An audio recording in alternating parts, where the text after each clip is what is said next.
हैं। ये जो त्योहार हैं, ये जो अवसर हैं, ये हमें बनाने के लिए आते हैं।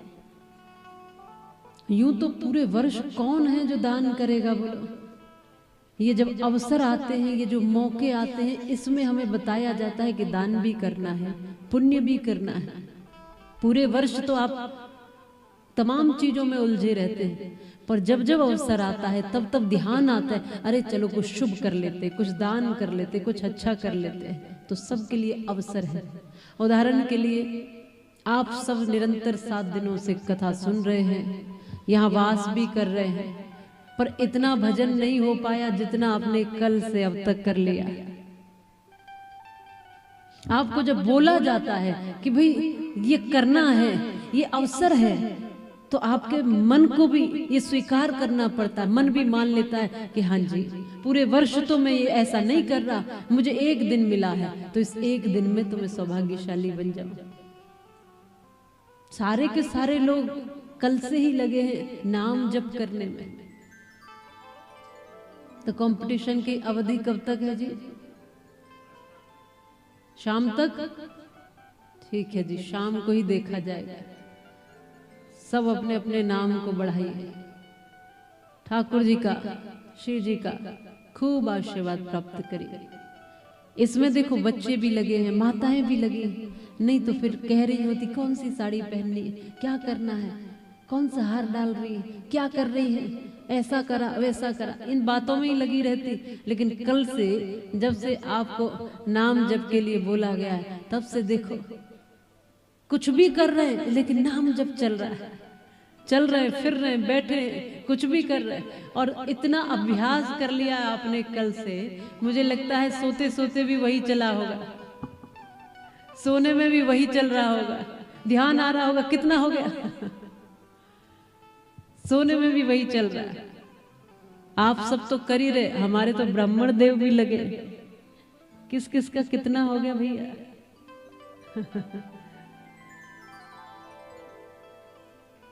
आप लोग भी कंपटीशन में हो, चिंता मत करो। सब लगे हैं देखो कल से। अच्छा, इससे पहले इतना भजन हो रहा था क्या? क्योंकि हम उस निमित्त अपने को समर्पित कर दिए। सब लगे हैं, बच्चे लगे हैं, बड़े लगे हैं, माताएं लगी हैं। होड़ लगी है राधा नाम की, होड़ लगी है कृष्ण नाम की, होड़ लगी है भक्ति की। अरे भैया, हम हमेशा कहते हैं अगर होड़ ही करनी है तो कुछ अच्छा करने की कर लो। होड़ लगी है बाहर दुनिया में, देखिए आप, एक दूसरे से आगे निकलने की, एक दूसरे को पीछे करने की होड़ लगी है, एक दूसरे पे कीचड़ उछालने की, एक दूसरे को अपमानित करने की। ये भक्ति का मार्ग ऐसा है जहाँ होड़ लगती है भजन करने की, दर्शन करने की, कथा सुनने की, भगवान का कीर्तन करने की। ये एक भक्ति का मार्ग ऐसा है। इसमें क्या होगा? इसमें आपका जीवन निर्माण होगा। यहाँ पर किया गया एक एक जप, लिया गया एक एक नाम आपको करोड़ों करोड़ों गुना पुण्य देता है। तीर्थ में लिया हुआ नाम आपको कई गुना बढ़कर के फल मिलता है। नाम जब तो जहां भी करोगे फल देगा, लेकिन जहां साक्षात भगवान कृष्ण का धाम है वहां बैठकर कर रहे हो तो पुण्य और बढ़ जाता है, क्योंकि सारी दिव्य शक्तियां लग जाती हैं आपको पुण्य देने में, आशीर्वाद देने में। ये कौन है जो भगवान का नाम ले रहा है? और वृंदावन में, ब्रज में तो कौन है जो श्री जी का गुणगान कर रहा है? सबके कान खड़े हो जाते हैं, सारे देवता आ करके देखने लगते हैं, अरे श्री जी का भगत है, ठाकुर जी का भगत है। सबकी जिम्मेदारी हो जाती है सब ओर से कृपा बरसाने की। इसलिए भजन करना चाहिए। यहाँ आकर कुछ और करो न करो, देखो दुनिया में फिर से लौटोगे आप, और लौटने के बाद फिर कार्य संभालोगे। तो जब कार्य संभालो तो पूर्ण रूपेण कार्य को भी भगवान में समर्पित होकर करना। लेकिन जब धाम में आओ तो पहले इस रज को प्रणाम करो जिस रज में आप बैठे हो।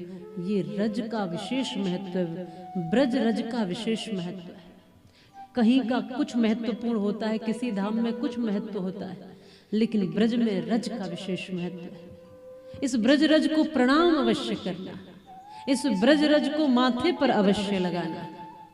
और यहाँ आओ तो यहाँ आकर के बस ठाकुर जी के दर्शन का और नाम जप का जितना हो सके उतना प्रयास करना। आपस में भी बातचीत ना करो तो कोई दिक्कत नहीं है कुछ दिन, जितना बातचीत करते उतने ही झगड़े बढ़ जाते हैं, जितना बातचीत करते उतना ही विवाद हो जाता है। थोड़े दिन ना भी करो तो कोई बात नहीं, ब्रज में रह के ऐसे इशारे से काम चलाओ, ऐसे करो, और हो सके तो सब में ऐसे कर दो। कम बोल लो वैसे, लेकिन भजन बड़ा है। आपकी वाणी धन्य हो जाएगी, आपका जीवन धन्य हो जाएगा। कृष्ण इस धरती पर है, हम सब ने कलोत्सव मनाया है। इतनी प्यारी छवि लग रही थी श्री द्वारिकाधीश और मैया रुक्मिणी की, बहुत प्यारी छवि। उस समय वो आपके बच्चे नहीं थे, उस समय उनमें श्री जी की कृपा, उस समय उनमें ठाकुर जी की झलक थी। उसके बाद उससे पहले वो आपके बच्चे थे, लेकिन उस समय जो स्वरूप था उसमें गोविंद का वास था। इतनी सुंदर छवि, खूब आनंद मनाया। अब भगवान द्वारिकाधीश हैं, करुणा करे, कृपा करने वाले हैं, करुणा लुटा रहे हैं, सब भक्तों पर कृपा कर रहे हैं। द्वारिका में रह करके बड़े बड़े कार्य कर रहे हैं, जहां जहां उनकी आवश्यकता है वहां वहां पहुंचते हैं और धर्म की स्थापना करते हैं। पांडवों ने उनका साथ लिया तो पांडवों का साथ देकर उन्होंने धर्म की स्थापना के लिए बड़े कार्य किए हैं, तमाम दुष्टों का दमन किया है। समय अनुसार जो जो कार्य करना था वो कार्य किया। 125 वर्ष तक भगवान यहाँ रहे हैं। 125 वर्ष दैत्यों का, दुष्टों का दमन, धर्म का सृजन, धर्म की स्थापना, संतों का कल्याण, इस धरती को बोझ से मुक्त करने में लगाया। भगवान श्री कृष्ण मुचकुंद महाराज के द्वारा कालियावन को भस्म करवाते हैं, जरासंध को भीम के द्वारा समाप्त करवाते हैं, राजसूय यज्ञ सफल कराते हैं। उस राजसूय यज्ञ में अग्र पूजा किसकी होगी? अग्र पूजा होगी भगवान श्री कृष्ण की। सबसे पहले पूजन किसका होना है? भगवान कृष्ण का। ये बात सबको स्वीकार्य है। शिशुपाल ने नाक सिकोड़ते हुए कहा कि ये मुझे स्वीकार नहीं, ये ग्वाला कहीं पूजा के योग्य है। इसने किया ही क्या जीवन में? गाय चराई है। देखो इसका बचपन, तो ये कोई अग्र पूजा के अधिकारी? यहाँ पूजने योग्य बहुत बड़े बड़े बैठे, जबकि पितामह भीष्म आदि, द्रोणाचार्य आदि सब हैं, और सबने स्वीकार किया कि द्वारिकाधीश से महान यहाँ कोई नहीं, हर चीज में कुशल है। अग्र पूजा, पूजा किसकी होती है? जिसके भीतर कुशलता है, हर ओर से कुशल है, ज्ञान में, वक्तव्य में, राजनीति में, धर्म नीति में, कलाओं में, हर कला में निपुण है। इसलिए अग्र पूजा के अधिकारी भगवान कृष्ण है। भगवान कृष्ण है, सबने स्वीकार किया। शिशुपाल ने अपशब्द कहने शुरू कर दिए, बहुत कुछ ऐसा कहा जो कहने योग्य नहीं था। भगवान सहन करते रहे, सुनते रहे, और समय आने पर उन्होंने रोकते हुए कहा कि देखो शिशुपाल, 100 गालियां दे लो, एक भी ऊपर गए तो फिर ठीक नहीं होगा। तुम अपशब्द कहो, लेकिन मेरी भी एक मर्यादा है सुनने की। मैंने भी लकीर खींच रखी है। तुम कितना बोल सकते हो बोलो, लेकिन मैंने भी अपनी लकीर खींच दी है। इसके पार गए तो फिर तुम्हारा संहार है। मैं सावधान करके कहता हूं। ये कहता, तू क्या कर लेगा? तू ग्वाला कहीं का, तेरे बस में है क्या? तुझ में कोई शक्ति है? तुझ में कौन सी कुशलता है? ये सब तो बावले हो गए। एक के बाद एक, एक के बाद एक, एक के बाद एक, जब अपशब्द कहता गया, 101 पर पहुंचा तो भगवान ने चक्र से शीश काट दिया। बोले कृष्ण कन्हैया लाल की जय। भगवान ने सबके जीवन में इस स्थिति को बताया है। सहन करने की भी तो एक क्षमता होती है। आप सहन करते रहोगे तो आपके सहन करने को कई बार सामने वाला आपकी कमजोरी समझ लेता है, आपकी विनम्रता को भी कमजोरी समझ लेता है। सहन करने की भी तो एक लिमिट होनी चाहिए कितनी बार और कहां तक सहन करोगे? कब तक कटुताओं को झेलोगे? कभी न कभी प्रत्युत्तर देना भी आवश्यक हो जाता है। मौन बहुत सी समस्याओं का समाधान है, लेकिन कभी कभी मौन भी घातक हो जाता है। जहां बोलना चाहिए वहां बोलना है, और जहां मौन रखना चाहिए वहां मौन रखना है। इसी स्थिति को समझना तो भक्ति है। कहां बोलना है और कहां चुप रहना है। जहां बोलना है वहां चुप रह जाते हैं, जहां चुप रहना है वहां बोल जाते हैं। जब चीर हरण हो रहा था द्रौपदी का, तो बोलना था भीष्म पितामह को, बोलना था द्रोणाचार्य, कृपाचार्य, धृतराष्ट्र को, लेकिन नहीं बोले। जो बोलने के लिए ही बैठे थे तब नहीं बोले तो अनर्थ हुआ। जहां बोलना चाहिए वहां बोलना है। गौ माता कटती हुई दिखे, गौ माता को पकड़ के दुष्ट दुख दे रहे, कष्ट दे रहे, और आप कहें कि हम तो मौन है। अरे वहां बोलिए।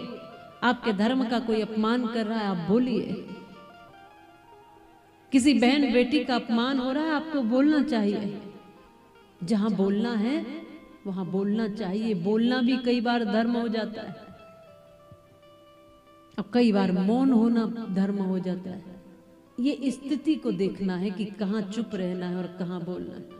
संतों के सामने जाकर मत बोलिए, बहुत ज्यादा मत बोलिए।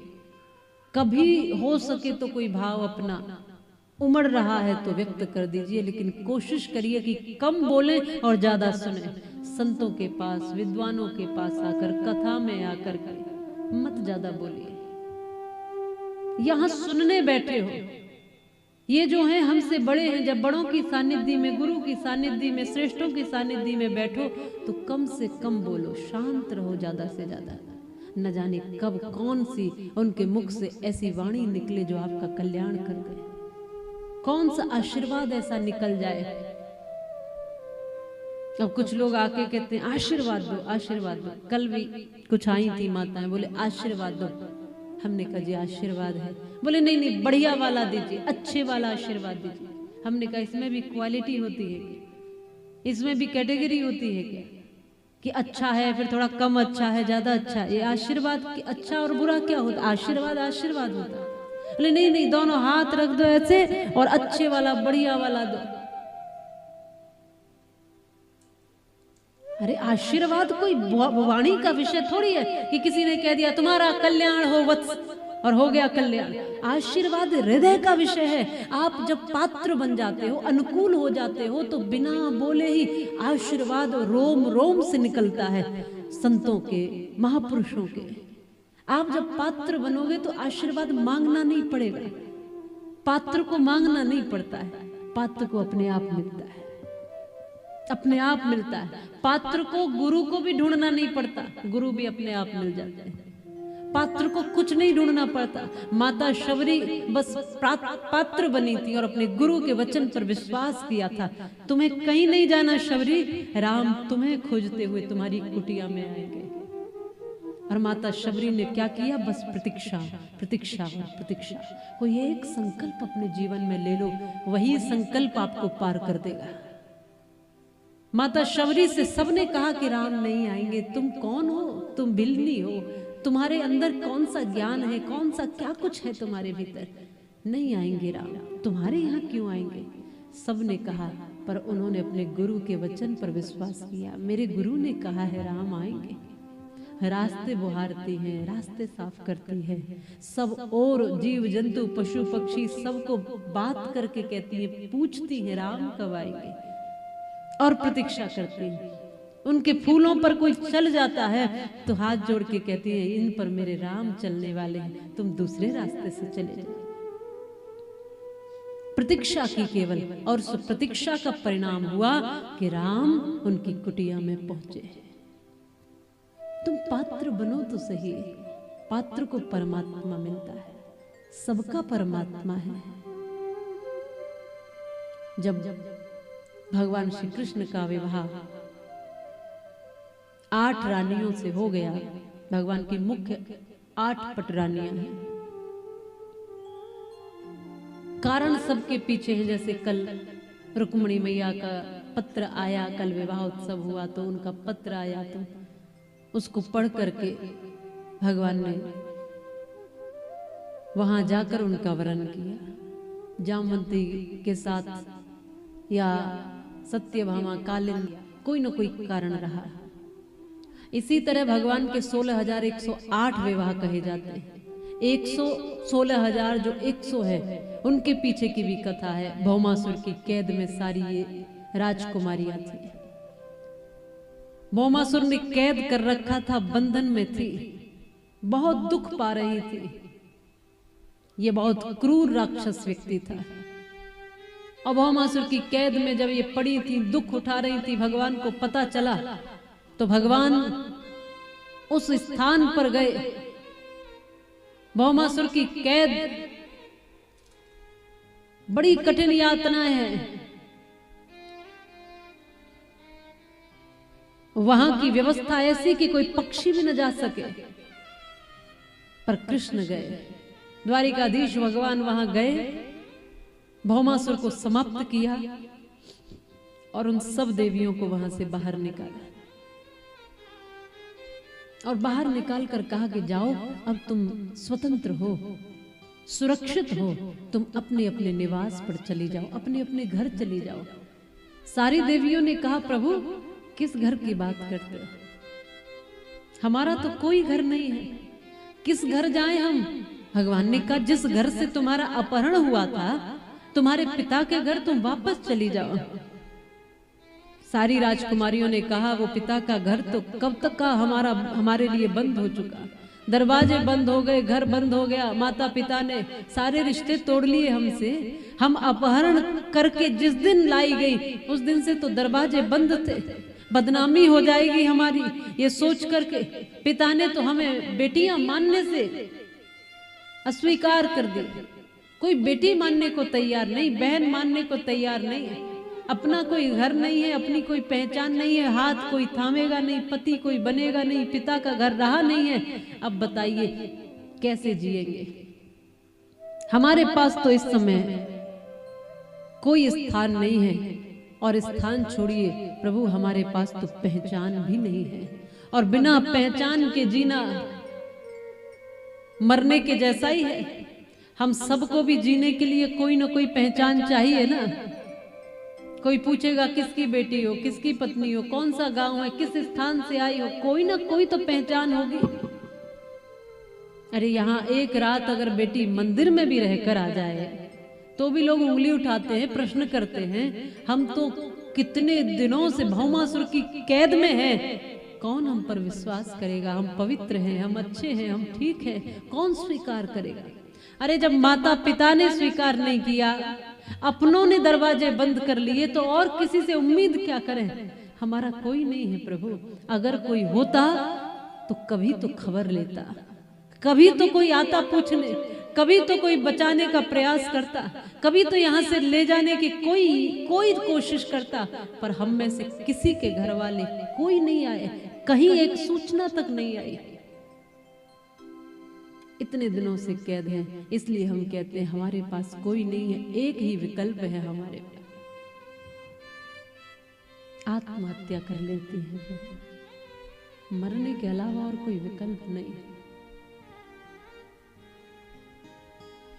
आत्महत्या कोई व्यक्ति खुशी खुशी तो नहीं करता होगा।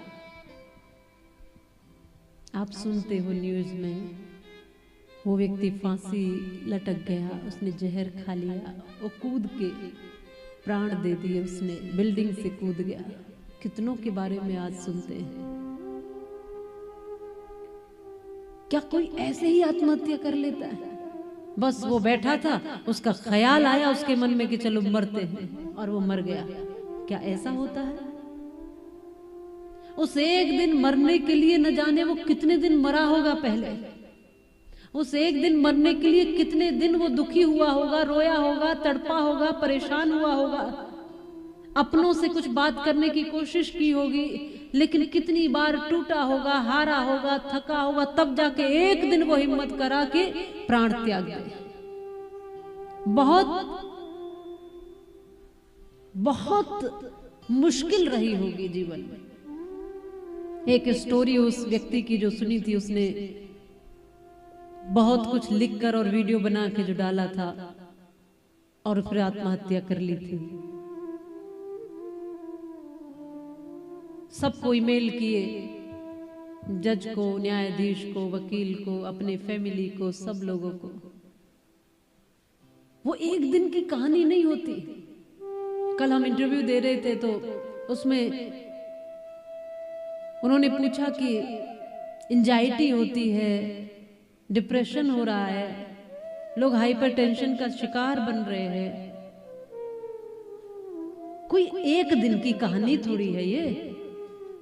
कोई व्यक्ति एंजाइटी तक पहुंच गया, डिप्रेशन तक पहुंच गया, तो वो पहुंचा एक दिन में थोड़ी होगा। बरसों बरसों उसने किसी बात को भीतर दबाया होगा, बरसों बरसों वो रोया होगा, चोट लगी होगी, बरसों बरसों उसने क्या क्या यातनाएं झेली होंगी, अपने से जूझा होगा, अपने से लड़ा होगा और किसी से कुछ कह नहीं पाया होगा। भीतर की बात जब भीतर दबी रह जाती है ना, तब बहुत बड़ी विस्फोट बनकर निकलती है। एक दूसरे से बात करना शुरू करिए जी, संवाद करना शुरू करिए। मैं तो अपने सारे परिवार के लोगों को कहती हूं, आप अपने हैं ना, एक परिवार के लोग हैं। परिवार के लोग परिवार में आज बात नहीं करते। संवाद करना तो आज हमारा विषय ही नहीं रहा है। चार लोग हैं, चारों अपने अपने फोन पे लगे हैं। कौन किसकी सुन रहा है, समझ रहा है, कौन किसकी भावनाओं की कदर कर रहा है। लोग आपके घर में, आपकी आंखों के सामने कहां चले गए, एंजाइटी में, डिप्रेशन में, मौत तक को गले लगा लेते। बड़े कारण होते हैं उसके पीछे। ऐसा मत समझिएगा कि बहुत बुजदिल है कि उसने आत्महत्या कर ली। बहुत दुखी होगा, बहुत टूटा होगा व्यक्ति। और आज कोई किसी से धोखा मिल जाता है, कोई किसी से दर्द मिलता है, कोई किसी से चोट मिलती है।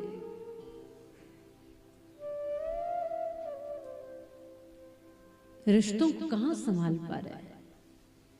अपने मन की बात कहना, मैं उस दिन भी कहा था, आज फिर कह रही हूं, संवाद बहुत सी समस्याओं का समाधान होता है। अपनों से बात करना शुरू करिए जी। पड़ोस में क्या हो रहा है पता ही नहीं है। बड़े बड़े महानगरों में तो ऐसी स्थिति हो गई है, 2-2, 3-3 दिन तक वो लाश पड़ी रही पड़ोस में, पता ही नहीं चला कौन मरा, कौन जिया, कौन आया, कौन रहा, कौन गया। अच्छे हैं, हमारा तो ब्रज ही बहुत अच्छा है। हम तो ब्रज को देखते हैं, बहुत बढ़िया है। इससे हमें पता रहता है कि पूरे उस मोहल्ले में क्या हो रहा है, पता तो रहता है। हर दूसरे एक दूसरे की खबर रखते थे लोग, मेरा पड़ोसी है, ठीक है कि नहीं है, दुख सुख में है, कैसा है, क्या चल रहा है। आज किसी को कोई किसी से लेना देना नहीं। पड़ोसी तो छोड़ दो, अपने माँ बाप से लेना देना नहीं है, अपनों से लेना देना नहीं है। आज हम उस स्थिति में हैं। क्या खाक भक्ति करेंगे हम।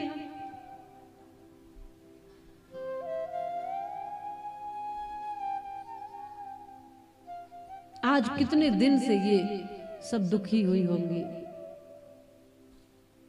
कितने दिन यातनाएं सहन करी इन्होंने, तब जाकर भगवान के सामने कहा कि हमारे पास एक ही रास्ता है, आत्महत्या कर लेते। अब नहीं, जीने का कोई लाभ नहीं, क्योंकि हमारे पास में कोई पहचान तक नहीं बची है। प्रभु, आप कहीं भी जाते हो, आपकी पहचान लगती है ना।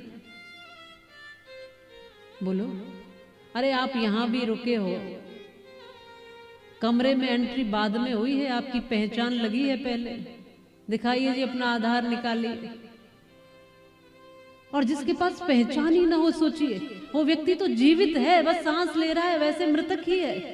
ये स्थिति थी उन सब भौमासुर की कैद में, उन स्त्रियों की। न कोई हाथ थामने को तैयार, और ना जिन्होंने पैदा किया वो स्वीकार करने को तैयार, ये मानने को तैयार नहीं कि हमारी बेटी। क्यों? क्योंकि भौमासुर की कैद में थी, बदनामी होगी। बेटियों के लिए तो यही शब्द कहते हैं ना, चुप हो जाओ।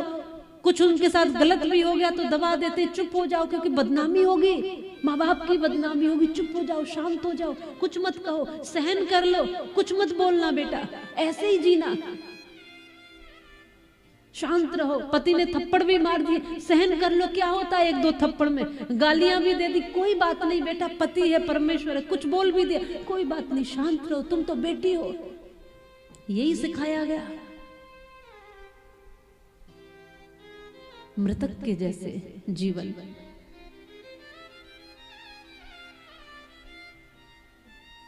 आप जरा चिंतन करके देखिए, आज यही स्थिति है। वो सब कह रहे हैं हम तो आपकी शरण में हैं प्रभु। और एक बात याद रखना, जब व्यक्ति चारों ओर से टूट जाता है ना, दुखी हो जाता है, तो फिर एक आस बचती है परमात्मा। आज दुनिया में सच कहे, हारे के सहारे को सब लोग इसलिए मानते हैं क्योंकि कोई किसी का सहारा नहीं बनना चाहता जी। जब कहीं किसी को कोई सहारा नहीं दिखता, कोई सहारा नहीं मिलता, तब जाकर के उसको किसी ने बताया, अरे कोई सहारा नहीं है तो कोई बैठा है जो हारे का सहारा है। तू हारा हुआ है, तू आज गिर गया है, तू आज दुख में, कष्ट में, मुश्किल में है, कोई बात नहीं, एक है जिसे हारे का सहारा कहते हैं। करोड़ों करोड़ों लोग आज उनके द्वार पर क्यों आते हैं? क्योंकि वो सुन लेता है। दुनिया वाले सुनते कहाँ हैं? लोग सुनते कहाँ हैं? अपने अपनों की नहीं सुनते हैं जी। तो फिर एक भगवान का ही द्वार